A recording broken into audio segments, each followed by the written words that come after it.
우리나라 삼국지.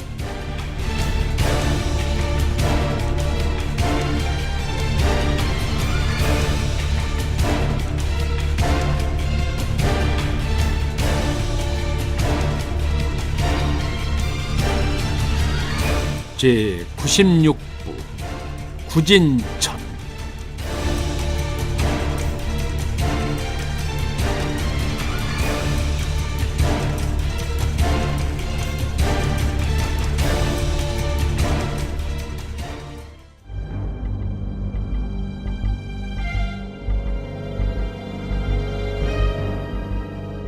당의 도성인 장안성 외곽에 있는 무기창에서는 한창 망치 두드리는 소리와 쇳물 끓는 소리가 들려오고 있었다. 이곳은 전쟁에 대비해 새로운 무기를 개발한 곳으로 외부인의 출입이 엄격히 통제된다. 높다란 담이 둘러쳐져 있고 무장한 군사들이 삼엄한 경비를 하고 있었다.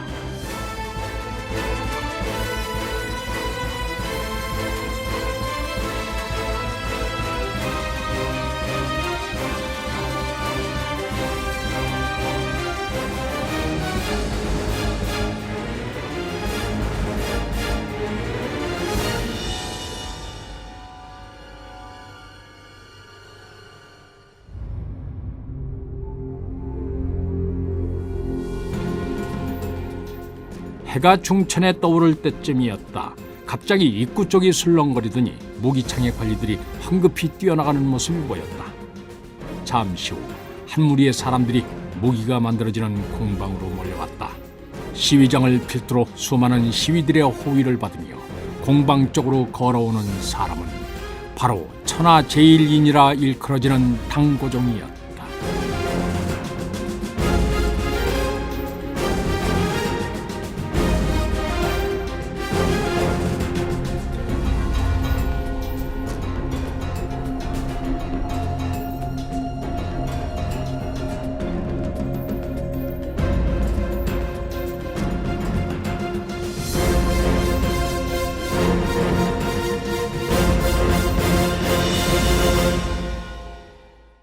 어찌 폐하께서 이처럼 친히 납시셨사옵니까? 공방의 대장이 급히 밖으로 뛰어나오며 예를 갖추었다. 구진천의 작업은 어찌 되어 가고 있느냐? 대장은 난처한 얼굴로 대답했다. 완성하기는 했지만 문제가 있사옵니다. 당고종의 눈썹이 꿈틀거렸다. 무엇이라고? 당장 구진천을 대령하여라. 대장의 명을 받은 장인 하나가 공방 안에 있는 구진천을 불러왔다. 체격은 작지만 눈빛이 맑고 당찬 기상을 뿜어내는 인물이었다. 구진천은 감색으로 물을 들인 베옷을 입고 있었다. 이는 당인의 복색과는 다른 신라 고유의 복장이었다.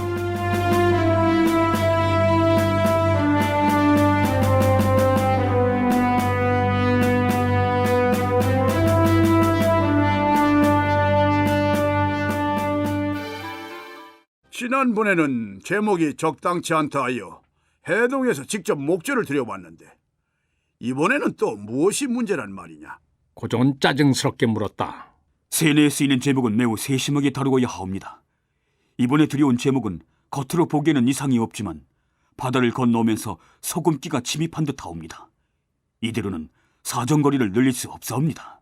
네 놈이 짐을 능멸하려 하느냐? 내 보름의 말미를 주겠다. 그때까지 신라 세뇌의 성능을 능가하지 못한다면 목을 내어놓아야 할 것이다. 고종에게서 풍겨나오는 살기로 봐서는 헌이 아닌 듯 싶었다. 하지만 구진천은 전혀 동요하지 않았다. 그는 무엇보다도 나라와 백성을 먼저 생각했다.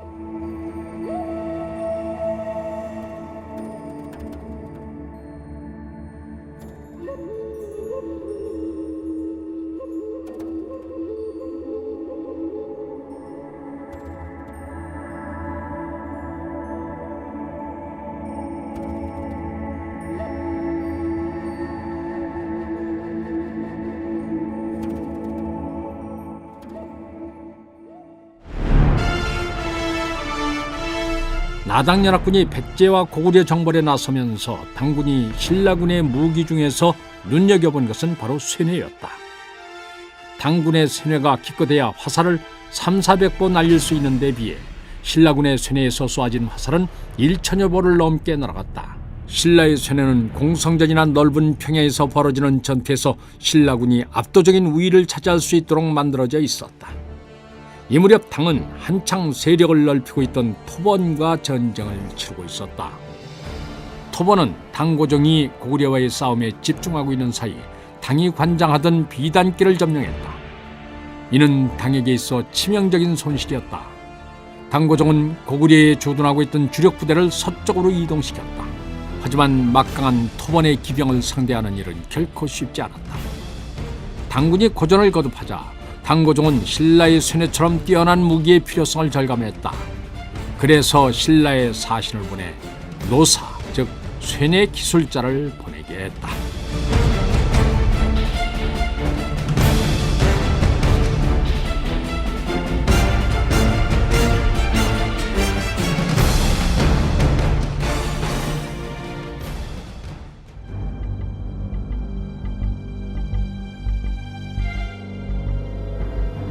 이 당시 동맹국이었던 신라와 당 사이에는 틈이 벌어지고 있었다.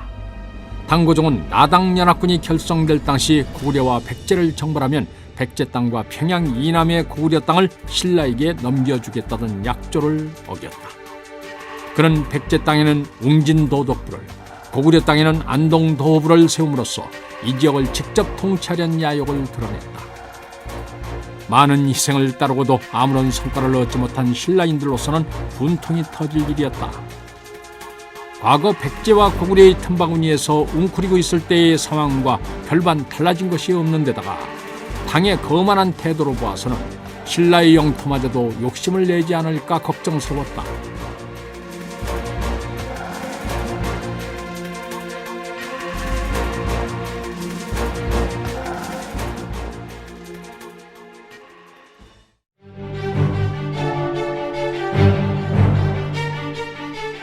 문무태왕은 가만히 앉아서 당할 수는 없었다. 그는 당이 토번과의 싸움으로 백제 땅에 대해 신경 쓰지 못하는 틈을 타서 백제의 남동부 지역 일부를 점령했다. 이를 기반으로 백제 땅에 대한 영유권을 주장하는 데 유리한 입장에 서고자 함이었다. 당의 반발은 예상보다 거셌다. 당고종은 당장 사신을 보내 백제 땅에서 신라군을 철군하라고 요구했다. 전쟁이라도 불사할 듯한 당의 강경한 태도에 문무태왕은 잠시 한 발 물러나야 했다. 아직 당과 전쟁을 치를 때가 아니었기 때문이었다. 문무태왕은 당의 요구를 받아들이고 각간 흠순과 파진찬 양도를 사신으로 보내 사과의 뜻을 전했다. 그런데 당고종은 다짜고짜 신라의 죄를 물어 사신을 옥에 가두었다. 이는 명백히 신라를 무시하는 행위였다. 문무태왕은 사신의 투옥 소식을 보고받고 당과의 전쟁을 결심했다. 이후로 신라는 겉으로는 당의 고개를 숙이는 척하면서 안으로는 전쟁 준비에 박차를 가한다.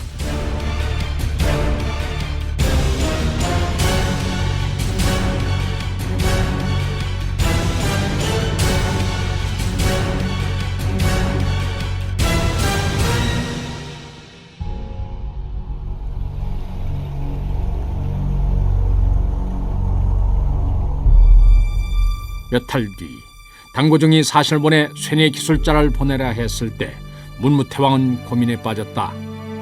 쇠뇌를 만드는 기술을 당에 전수한다면 훗날 그 화살이 신라로 향할 것이 분명했다. 그렇다고 거절하면 당의 경계심을 불러일으킬 수 있었다. 심사숙고한 문무태왕은 장인 구진철을 불렀다. 그는 쇠뇌의 제작에 일가를 이룬 인물로 심지가 굳고 담력이 셌다.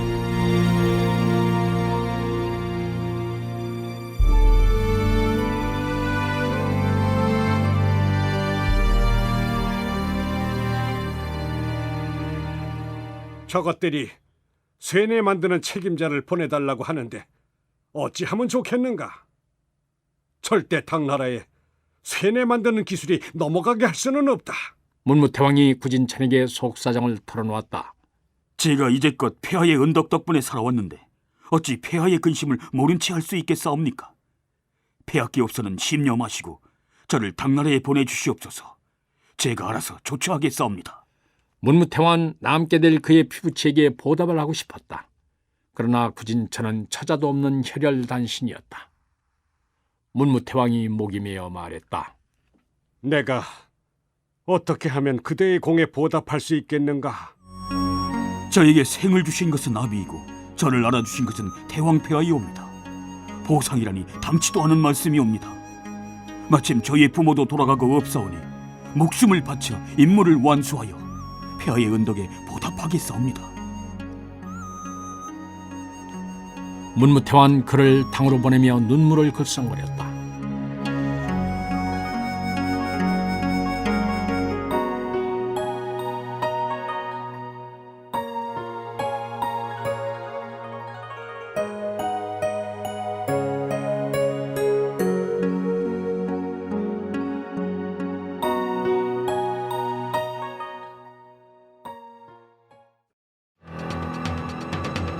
당에 건너간 구진천이 호락호락 쇠뇌를 만들어 바칠 리 없었다. 장안에서 처음 만든 쇠뇌에서 쏘아진 화살은 채 30벌을 알지 못했다. 큰 기대를 갖고 시험에 직접 참관했던 고종의 희망은 매우 컸다. 하지만 신라 쇠뇌에 매료된 고종은 쉽게 포기하지 않았다. 그는 구진천으로부터 실패의 이유가 제목에 있다는 말을 듣고 신라에 사신을 보내 제목을 구해오게 했다. 이에 문무태왕은 대남아 폭한으로 하여금 목재를 운반하여 당으로 건너가게 했다. 하지만 당고종의 이런 노력에도 불구하고 쇠뇌의 사거리는 그다지 늘어나지 않았다. 구진천은 당나라 무기창에서 일하며 대량의 무기가 제조되고 옮겨지는 것을 보았다. 그는 무기의 막대한 물량에 놀랐다. 그러한 무기들이 전국 각지에서 만들어질 테고 토번과의 전쟁이 끝나면 고스란히 신라를 겨눌 게 분명했다. 그는 새삼 신라가 위기에 처해 있음을 깨달았다. 그래서 자신이 본 것들을 알릴 방법을 모색했다. 그때 신라의 고승인 의상이 장안에 도착했다는 소식이 들렸다.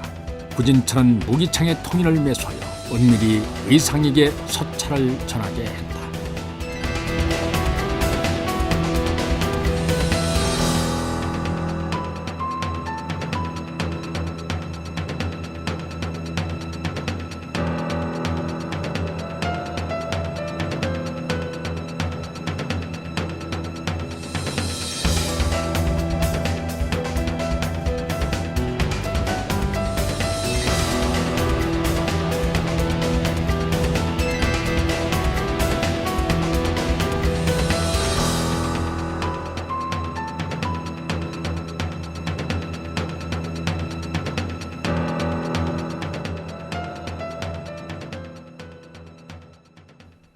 의상은 지난날 원효와 헤어져 당으로 들어온 뒤 양주의 장수 유지인의 배려로 관아에 머물다가 종남산 지상사의 지엄스님의 명성을 듣고 절로 찾아가 그 밑에서 화엄의 묘리를 터득했다.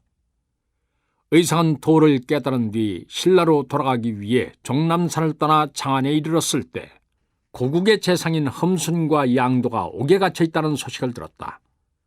의상은 그냥 지나칠 수가 없어서 은밀히 줄을 대어 옥중에 있는 험순을 만났다. 얼마나 고초가 심하십니까? 이렇게 대사의 얼굴을 뵈니 기쁘게 할 양 없습니다. 험순은 습하고 어두운 감방에서의 수영 생활로 인해 눈에 띄게 수척해져 있었다. 호방한 기상을 내뿜던 용장의 모습은 찾아볼 수 없었다. 당나라 임금이 그리 무도한 자는 아니니 곧 풀려나실 겁니다. 너무 심려 마십시오. 의상은 애써 험순을 위로했다. 험순은 이미 삶을 포기한 듯했다. 내 한 목숨 죽는 거야 뭐 그리 대수겠습니까? 그저 신라의 앞날이 걱정입니다. 아무래도 당 조정의 분위기를 보아하니 신라를 칠 결심을 굳힌 듯합니다. 대사께서는 어서 돌아가셔서 폐하께 이 사실을 알려주십시오. 그런 상황에서도 나라를 걱정하는 마음을 잃지 않고 있는 그의 모습이 의상을 감동시켰다. 저 또한 승려 이전에 신라의 백성입니다. 당장 이 길로 신라로 떠나겠습니다. 부디 몸을 보중하십시오. 의상은 간수에게 떠밀려 나가면서 흠순에게 다짐했다.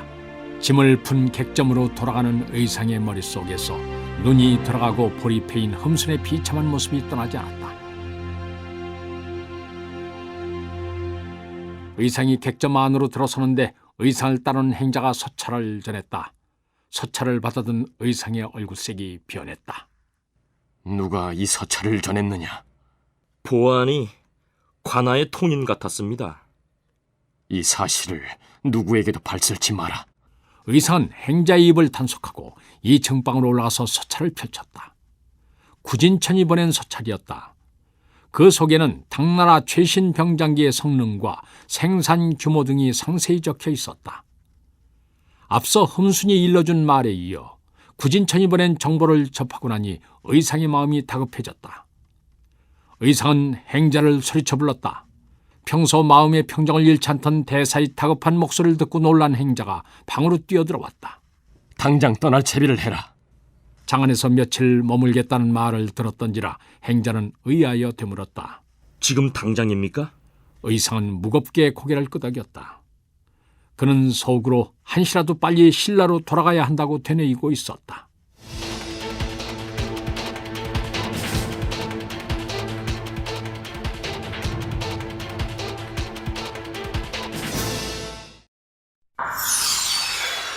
몇 달이 지나 양도가 옥중에서 사망하자 신라와의 사이가 틀어질 것을 우려한 당고종은 흠선을 풀어주었다.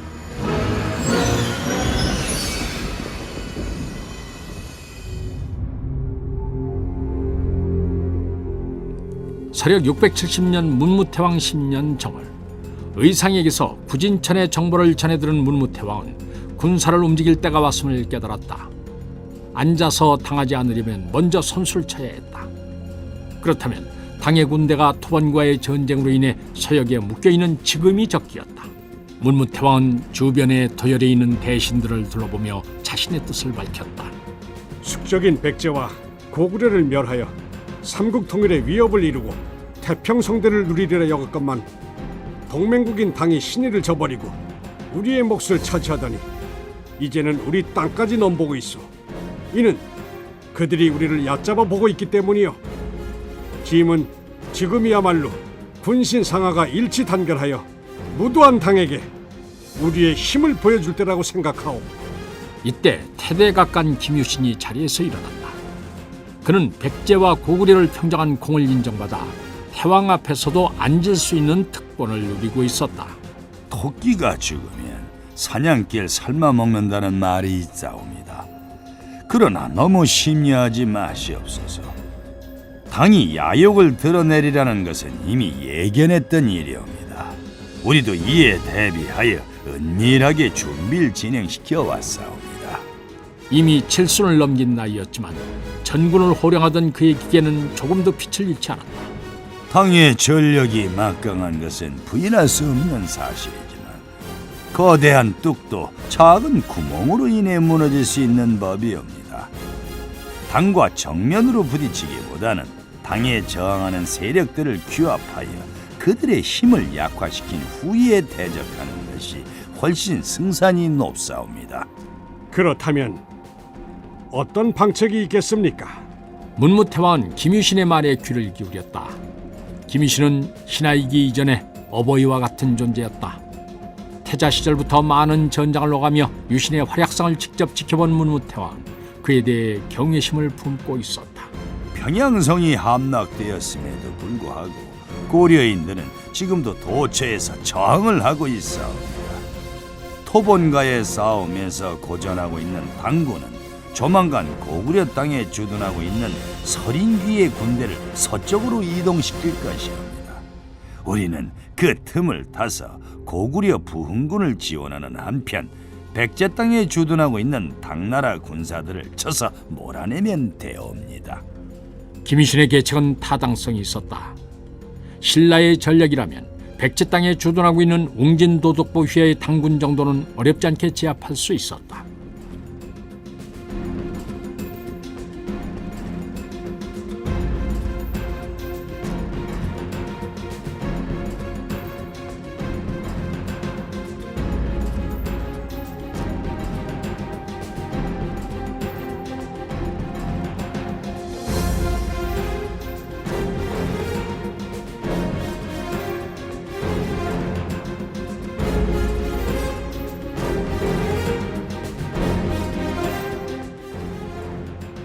문무태왕은 김유신의 의견을 받아들여 고구려 부흥군 세력과 연계를 모색했다.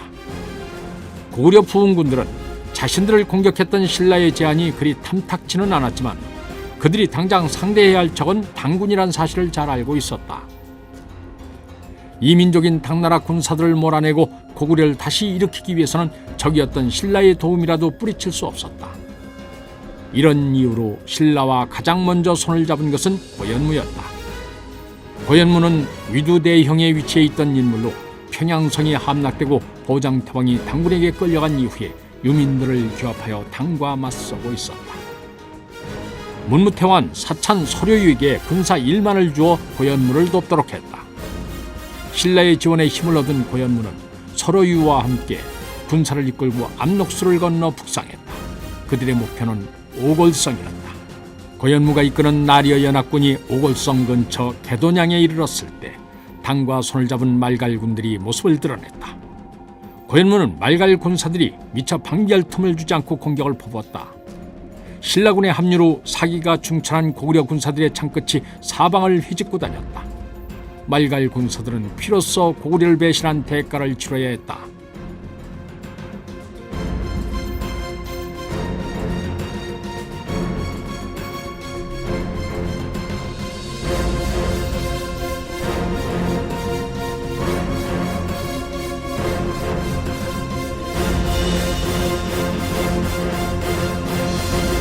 나리어 연합군이 개돈양에서 말갈 군사를 격파하자 당나라는 군사를 보내 이를 진압하고자 했다.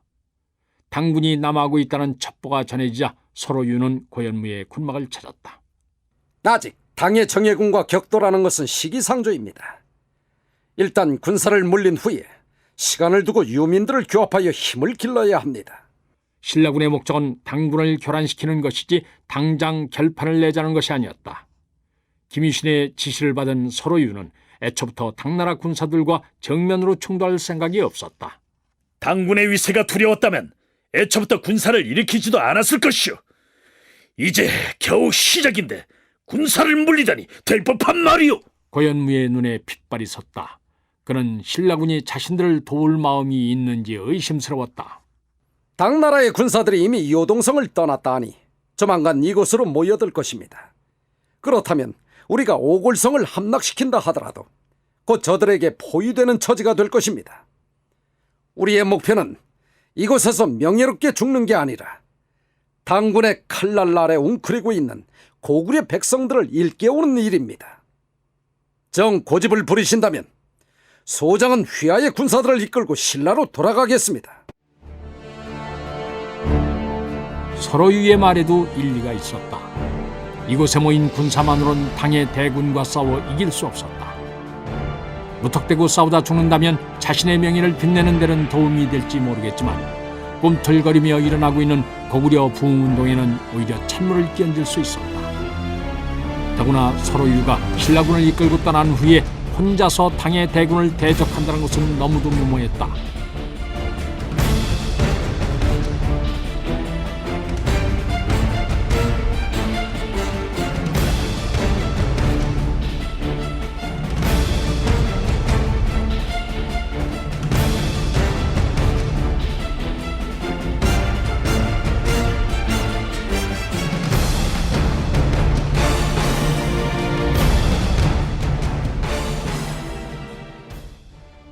고현무의 기세가 누그러지자 서로유가 그를 다독였다. 장군은 고구려 전역에서 일어나고 있는 부흥운동의 구심점 역할을 하셔야 합니다. 그러려면 일단 이곳을 떠나야만 합니다. 그렇다면 어디로 가야 하겠소? 서로유의 말에 수긍하고 따르겠다는 의미였다. 일단 백성으로 후퇴하여 당군의 움직임을 살피도록 합시다.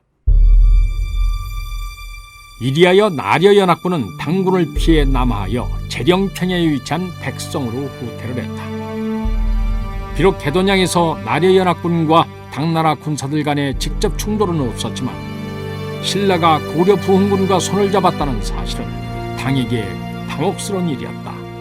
이는 당에 대한 신라의 선전포고나 다름이 없었다.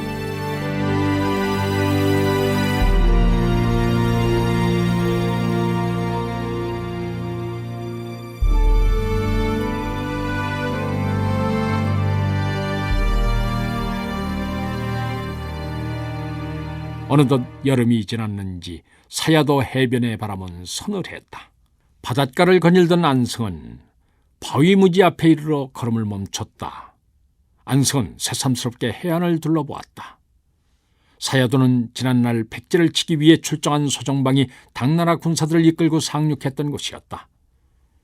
안승은 평양성으로 새까맣게 몰려들던 당나라 군사들의 악귀 같은 모습이 떠올랐다. 그러자 금방이라도 밀려오는 파도의 흰 포말 속에서 당군이 일그러진 얼굴로 피 묻은 칼을 휘두르며 튀어나올 것만 같은 섬뜩한 느낌이 들었다.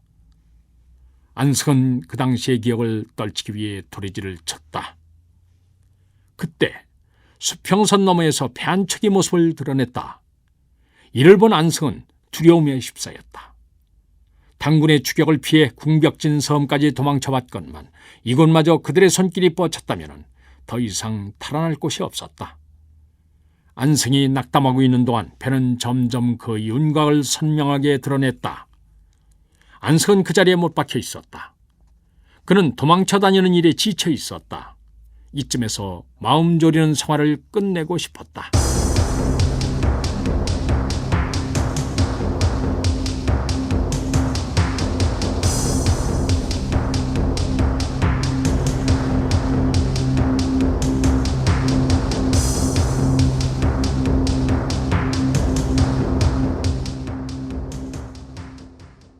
해변에 도착한 배는 2개의 돛을 단 바닥이 낮은 전형적인 고구려 어선이었다.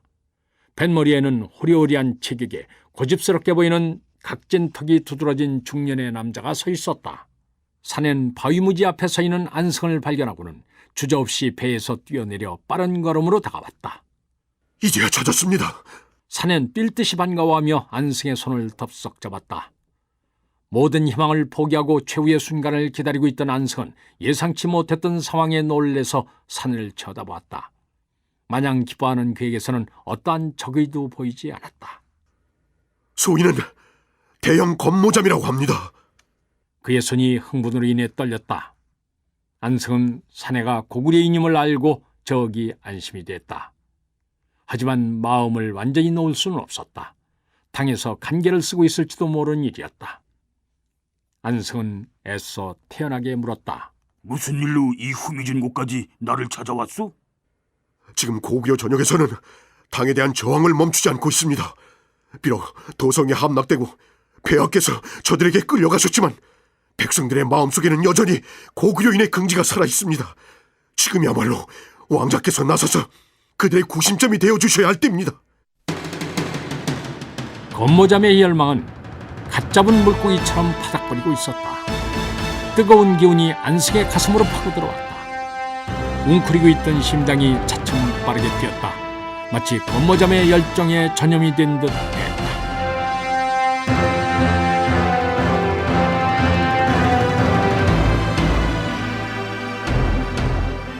검모잠은 수림성, 오늘의 황해도 평산 출신으로 성주였던 아버지의 후원으로 중앙관로에 진출했다.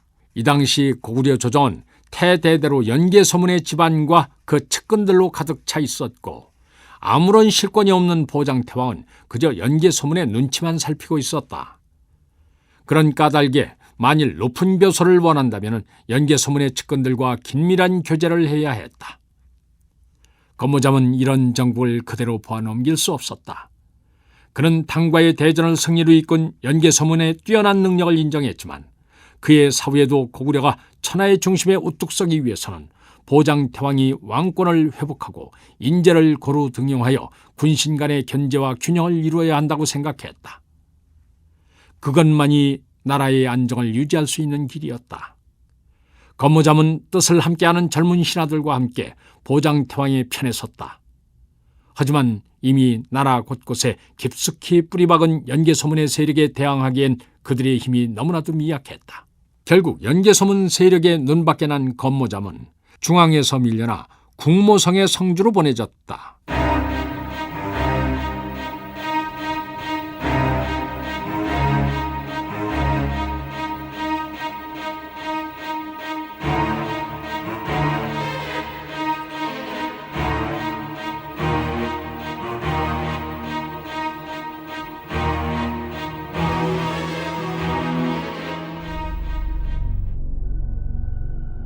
건모잠이 국모성에서 기약 없는 나날을 보내고 있을 때 연개서문의 죽음이 알려졌다. 건모잠은 연개서문이 죽었다는 소식을 듣고 대성통곡을 했다. 그가 운 이유는 연개서문이 세상을 떠난 것이 슬퍼서가 아니었다. 그나마 고구려가 당과 맞서 버틸 수 있었던 것은 연개서문이 있었기 때문이었다. 그런데 그가 죽은 이후에는 마땅한 대안이 없었다.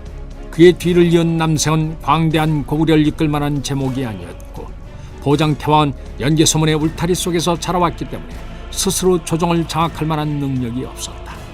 건모잠이 그토록 보장태왕을 자각시키려 했던 것도 바로 이런 날을 대비하기 위함이었다. 건모잠의 우려는 정확히 적중했다. 연개서문 아들들의 내분과 더불어 고구려는 크게 흔들렸고, 이를 노리고 쳐들어온 당군에 의해 평양성이 함락되고 보장태왕을 비롯한 많은 왕족과 대신들이 백성들과 함께 포로가 되어 탕으로 끌려갔다. 건모잠은 고구려가 무너져 내리는 것을 보고 그저 방관만 할 수는 없었다.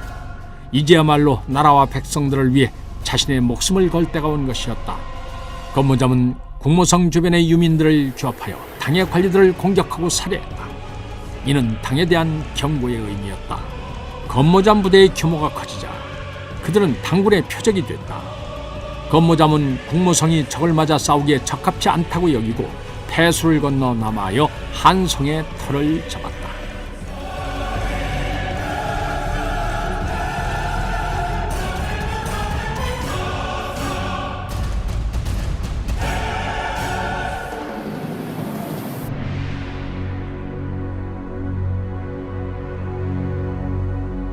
건모잠은 한성의 털을 잡은 후에 신라와 접촉을 하는 한편 각지에 흩어져서 당에 저항하고 있는 고구려 부흥군들의 구심점이 될 나라를 세우려 했다.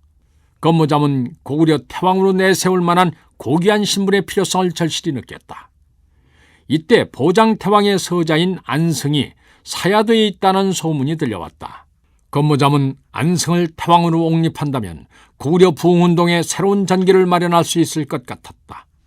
그런 이유로 직접 사야도로 가서 안승을 데려왔던 것이다. 건모잠은 사방에 고구려국의 부활을 선포하고 당군을 몰아내기 위해 치열하게 싸우기 시작했다. 신라 문무태왕은 이를 듣고 기뻐하며 안승을 고구려 왕으로 삼았다. 당고종은 고구려 부흥군이 둥지를 트는 것을 그대로 보아 넘길 수 없었다. 이는 고구려뿐 아니라 애써 진압한 백제 땅에 남아있는 저항의 불씨를 되살릴 수도 있었다. 게다가 그 배후에 신라가 있다면 나중에 걷잡을 수 없을 만큼 불길이 퍼져나갈 우려가 있었다. 마침내 당고종은 고간을 동주도 행군 총관으로 삼아 고구려 부흥군을 토벌토록 했다.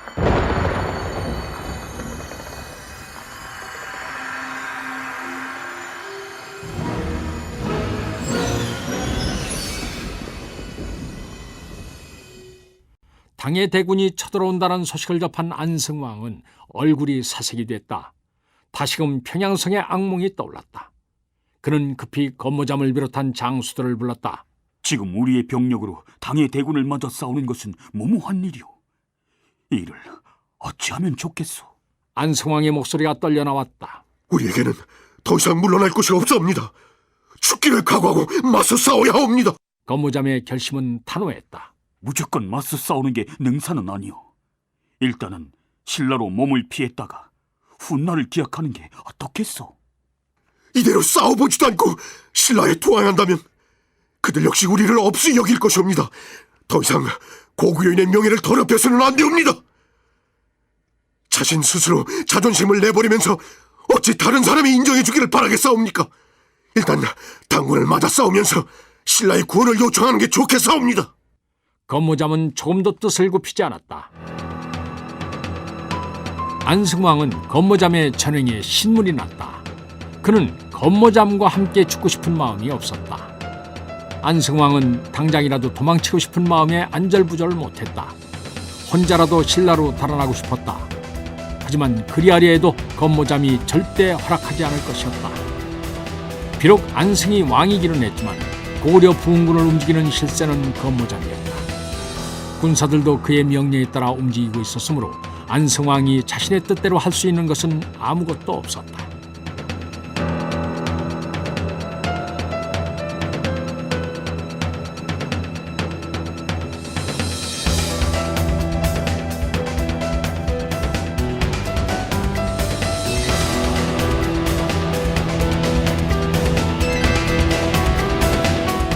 건모잠이 당나라 군사들의 공격에 대비하기 위해 밖으로 나가자 안승왕은 소형 다식을 조용히 불렀다. 다식은 한성을 근거로 유민들을 모아 당군과 싸우다가 건모잠의 세력이 남하에 내려오자 그들을 받아들이고 거처할 곳과 먹을 양식까지 내주었다. 이때만 해도 두 사람은 서로 친형제와 다름없이 돈독하게 지냈다. 그런데 건모잠이 안성을 왕으로 추대하고 스스로 권력을 잡더니 다식을 무시하고 모든 일을 독단적으로 처리해 나갔다. 다식은 비록 입 밖으로 내뱉지는 못했지만 건모잠에 대한 불만을 마음속에 가득 쌓아두고 있었다.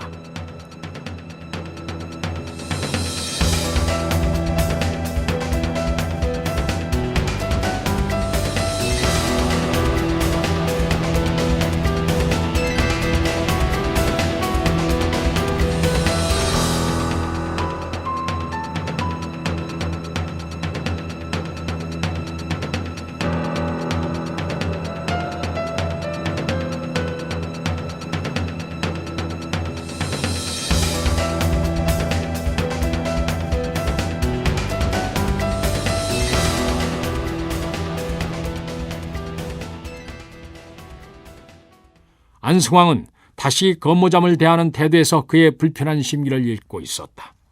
지금 건모잠은 자만심에 도취해서 현실을 제대로 보지 못하고 있어.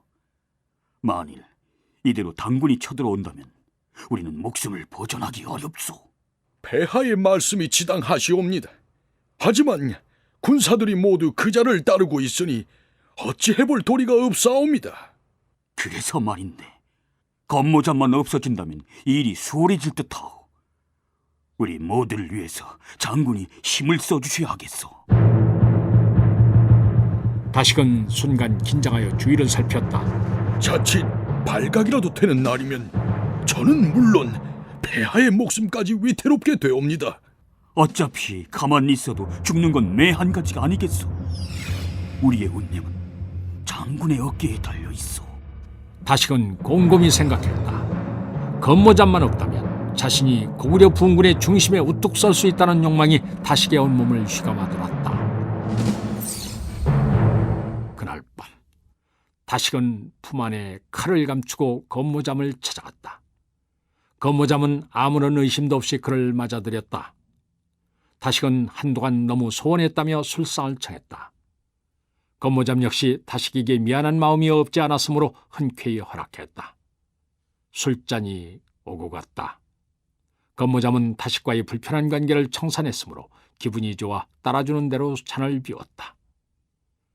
건모잠이 취하여 탁자에 머리를 대고 잠들자 다식은 천천히 품에서 칼을 빼어 건모잠의 목을 베었다.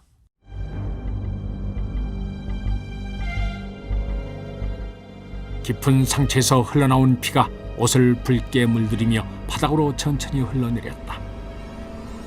건모잠의 죽음이 알려지자 군사들은 당군과 맞서 싸울 의욕을 잃었다.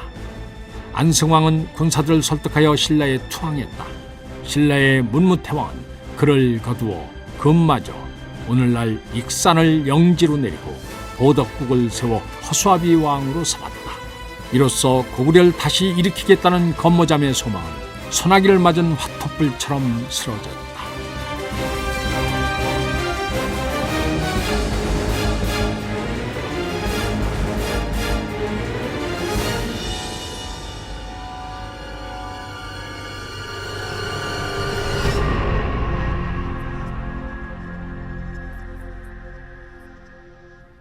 수많은 깃발들이 바람을 타고 흘러갔다. 말발굽 소리가 내를 지나 들판을 가로지르고 산을 넘었다. 갑작스런 소란에 놀란 날짐승들이 푸드덕거리며 날아올랐다. 천둥 번개를 동반한 먹구름이 서서히 하늘을 뒤덮고 있었다. 웅진도독부가 관할하고 있는 백제 지역에 대한 신라군의 대대적인 공세가 시작됐다. 품일과 문충 등의 군대가 일거에 63성을 함락시킨 것을 비롯해서 천존과 죽지 등이 7성, 군관과 문영 등이 12성을 점령하고 많은 당군들을 베었다. 당나라 군사들은 우길승천의 기세로 덤벼드는 신라 군사들의 대담한 공격에 제대로 반격조차 하지 못하고 성을 내주어야 했다. 신라군이 총 82개 성을 넣는 데는 한 달밖에 걸리지 않았으니 그 기세가 가히 바다를 뒤엎고 땅을 가를 만했다. 기세가 오른 신라군은 여기서 멈추지 않고 급기야 웅진도덕까지 쳐들어갔다. 당고종은 더 이상 신라의 공세를 방관할 수 없었다. 자칫하면 엄청난 희생을 치르고 얻은 백제 땅을 고스란히 신라에게 내줄 판이었다. 당고종은 먼저 대총관 서린귀에게 해군을 이끌고 백제 땅으로 출격하라고 명하고 총관 고관으로 하여금 폐하 이서에서 당군에 저항하고 있는 나려 연합군을 진압하게 했다. 이로써 신라와 당의 전면전이 시작됐다.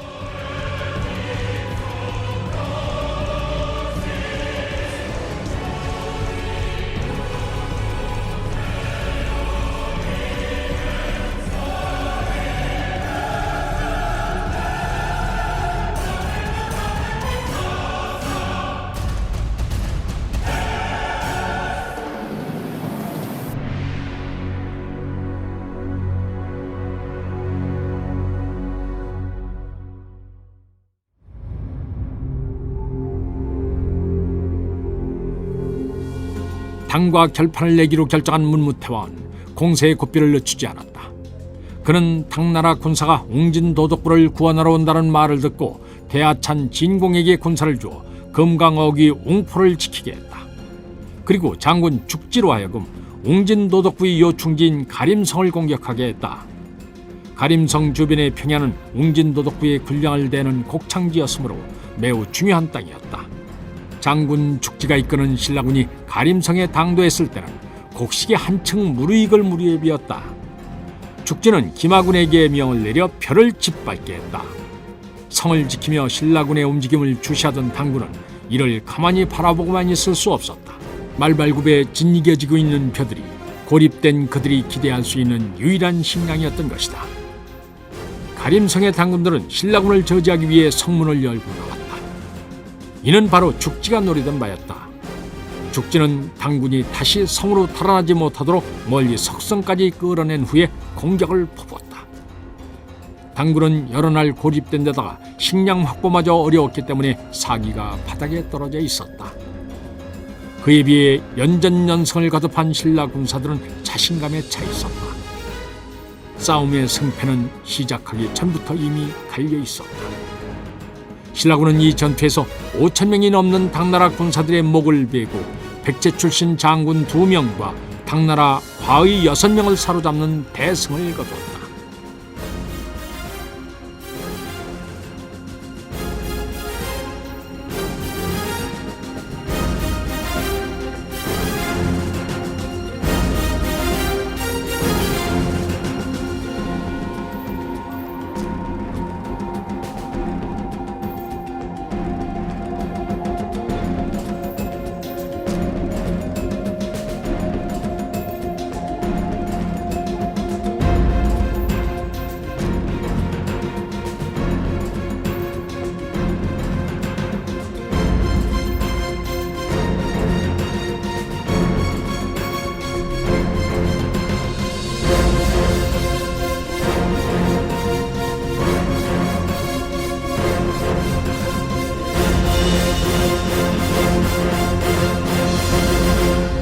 가림성의 승리로 신라는 웅진 지역을 장악했다.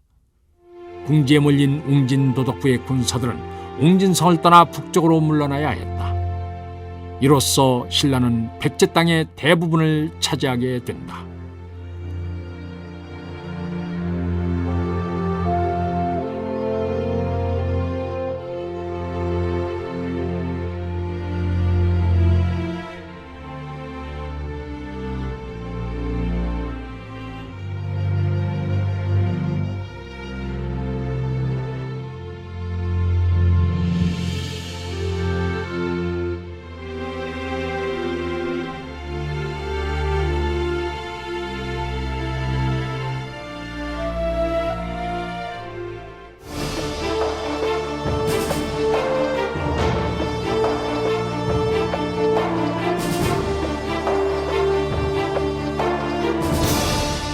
출연 이정구, 황윤걸, 박태호, 곽윤상, 박영화, 원호서, 이성훈, 김민성. 해설 김종성. 음악 이춘화, 효과 엄기혁, 기술 서교식, 총진행 유만주.